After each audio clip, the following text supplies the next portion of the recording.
Magandang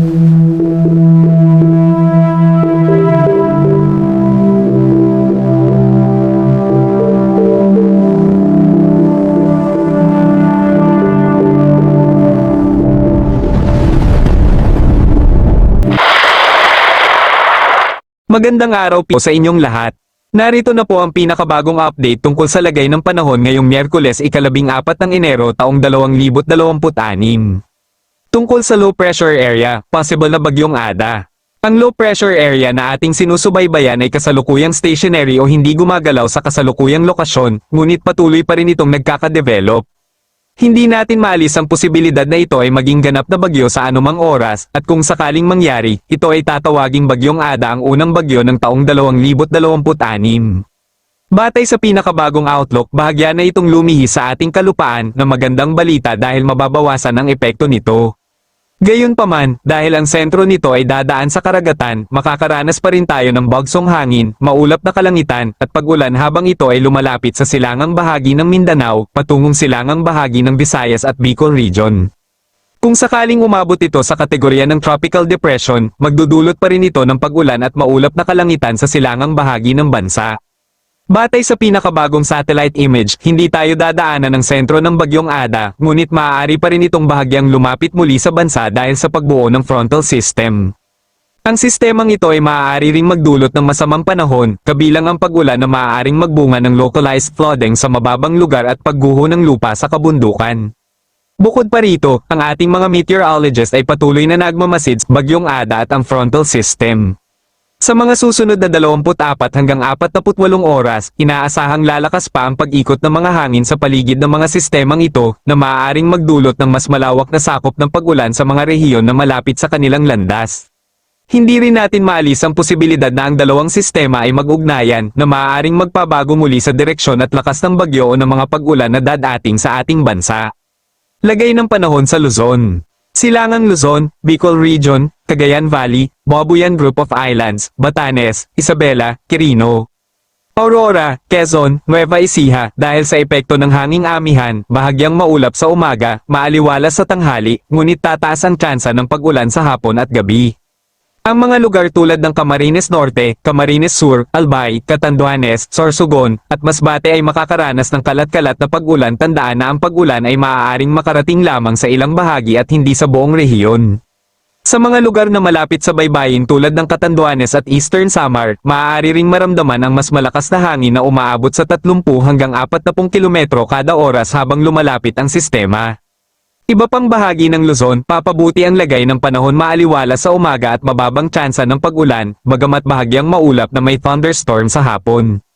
Sa mga kabundukan ng Benguet at Mountain Province, maaaring magkaroon ng hamog sa umaga dahil sa lamig ng temperatura na maaaring makaapekto sa mga biyahe patungo mga tourist spot tulad ng Baguio City at Sagada. Metro Manila, Bulacan, Laguna, Batangas, Quezon. Marinduque, Romblon, Oriental Mindoro, Occidental Mindoro, maaliwalas sa umaga, maulap na may pagkulog at pagkidlat sa hapon at gabi, na kadalasang may katamtaman hanggang malakas na pag-ulan dulot ng thunderstorm. Sa Batangas, lalo na sa mga bayang malapit sa Taal Lake at Taal Volcano, ang mga pag-ulan ay maaaring magdulot ng maikling pagbaha sa mga mababang lugar tulad ng Talisay, Laurel, at Agoncillo. Maaari ring maramdaman ang mahinang hangin mula sa timog kanluran na umaabot sa 20 hanggang 25 kilometro kada oras. Mga paalala, dala-dala po tayo ng payong o kapote para sa biglaang pag-ulan. Kung sakaling lumusong sa baha, magdala ng bota para maiwasan ang leptospirosis. Para sa mga nagmamaneho, lalo na sa mga daang may dalesdis tulad ng mga kalsada papuntang Tagaytay o mga probinsya sa Luzon, mag-ingat po sa pagiging makinis ng kalsada dahil sa pag-ulan. Lagay ng panahon sa Visayas. Silangang Visayas, maulap na kalangitan na may katamtaman hanggang malakas na pag-ulan dahil sa LPA at lalo na sa hapon at gabi. Sa mga lugar tulad ng Tacloban City, Ormoc City, at Catbalogan City, inaasahang ang pag-ulan ay maaaring tumagal ng maraming oras na maaaring magdulot ng pagbaha sa mga mababang lugar at pagguho ng lupa sa mga bundok ng Samar at Leyte. Ang hangin sa mga baybaying lugar ay maaaring umabot sa 35 hanggang 45 kilometro kada oras, na maaaring makasira ng mga mahihinang istruktura tulad ng bubong ng mga bahay at pananim sa bukid. Iba pang bahagi ng Visayas, maaliwalas na may bahagyang maulap na kalangitan. Tataas ang tsansa ng pag-ulan habang lumalakas ang epekto ng LPA. Sa Cebu City, ang mga thunderstorm sa hapon ay maaaring makaapekto sa mga operasyon ng mga barko papuntang mga isla tulad ng Mactan, Bantayan, at Camotes. Sa Boracay Island sa Aklan, bagamat maaliwalas sa karamihan ng araw, maaaring may biglaang pag-ulan sa hapon kaya hinihikayat ang mga turista na magdala ng payong o sunblock depende sa lagay ng panahon. Paalala, dala-dala po tayo ng panangga sa biglaang pag-ulan kapag lalabas ng bahay. Para sa mga mangingisda sa Visayas, lalo na sa mga lugar malapit sa Samar Sea at Leyte Gulf, ipinagbabawal na pumalaot ngayong araw dahil sa malalaking alon.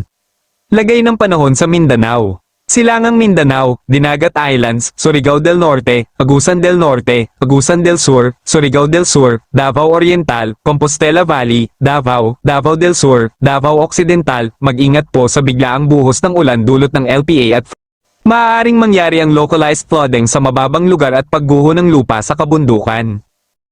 Ang mga pananim tulad ng palay at mais sa mga bukid ng Agusan at Surigao ay maaaring maapektuhan ng matinding pag-ulan na maaaring magdulot ng pagbaha sa mga taniman. Iba pang bahagi ng Mindanao, Sarangani, South Cotabato, Sultan Kudarat, Maguindanao, Cotabato, Lanao del Sur, Lanao del Norte. Misamis Oriental, Bukidnon, Zamboanga del Sur, Misamis Occidental, Zamboanga del Norte, Basilan, Sulu, Tawi-Tawi, maaliwalas sa umaga na may bahagyang maulap na kalangitan. Mababang tsansa ng pag-ulan, ngunit maaaring magkaroon ng localized thunderstorm na may katamtamang pag-ulan sa hapon at gabi. Sa Cagayan de Oro City at Iligan City, ang mga thunderstorm ay maaaring magdulot ng maikling pagbaha sa mga daang baha tulad ng mga kalsada sa poblasyon. Sa mga isla ng Sulu at Tawi-Tawi, ang lagay ng panahon ay maaliwalas, ngunit maaaring may mahinang hangin mula sa silangan na maaaring makaapekto sa mga maliliit na bangkang pandagat. Palawan, maaliwalas na may thunderstorm na may katamtaman hanggang malakas na pag-ulan sa ilang bahagi, dulot ng hanging amihan. Sa Puerto Princesa City, ang mga pag-ulan ay maaaring makaapekto sa mga biyahe patungong underground river at iba pang tourist destinations. Sa El Nido at Coron, bagamat karamihan ng araw ay maaliwalas, maaaring may biglaang pag-ulan sa gabi kaya hinihikayat ang mga bisita na maghanda ng panangga. Lagay ng mga dagat. Walang aktibong gale warning sa anumang seaboard ng bansa sa kasalukuyan. Gayunpaman, silangang seaboard dahil sa hanging amihan, LPA, ang taas ng alon ay umaabot sa 2 hanggang 3 metro na nagdudulot ng moderate to rough sea condition. Hindi inirerekomenda para sa maliliit na sasakyang pandagat na pumalaot lalo na sa mga lugar tulad ng Philippine Sea, Samar Sea, at Leyte Gulf. Ang mga barkong pandagat na naglalakbay papuntang mga isla sa Silangang Visayas at Silangang Mindanao ay maaaring magkaroon ng pagkaantala sa kanilang mga biyahe dahil sa malalakas na alon. Iba pang seaboard, slight to moderate ang lagay ng dagat malayang makakapaglayag ang mga mangingisda.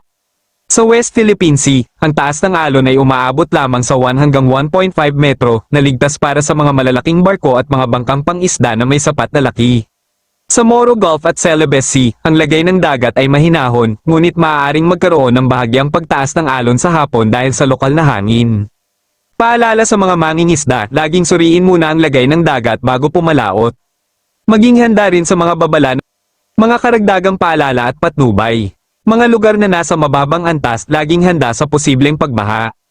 Panatilihin ang komunikasyon sa mga lokal na awtoridad at alam ang lokasyon ng pinakamalapit na evacuation center. Mga lugar na nasa tabi ng kabundukan, mag-ingat sa pagguho ng lupa at landslide. Iwasan ang pagtuloy sa mga daang malapit sa mga bundok kung may malakas na pag-ulan. Laging tumingin sa mga abiso mula sa lokal na pamahalaan at mga ahensya ng gobyerno. Ang biglaang pagbabago ng temperatura at pagkakalantad sa ulan ay maaaring magdulot ng sipon, ubo, at iba pang sakit. Panatilihin ang kalinisan at uminom ng maraming tubig. Iyan na po ang pinakabagong update sa lagay ng panahon ngayong Miyerkules. Patuloy po tayong magbibigay ng mga abiso at update sa lalong madaling panahon habang patuloy nating sinusubaybayan ang paggalaw ng LPA ng frontal system na Shareline. Mangyaring manatiling alerto, makinig sa mga babala ng inyong lokal na pamahalaan at huwag kalimutang ibahagi ang impormasyong ito sa inyong pamilya, kaibigan, at kapitbahay para lahat tayo ay ligtas. Ingat po tayong lahat mga kababayan at God bless you all. Maraming salamat sa inyong pagtutok sa ating ulat panahon.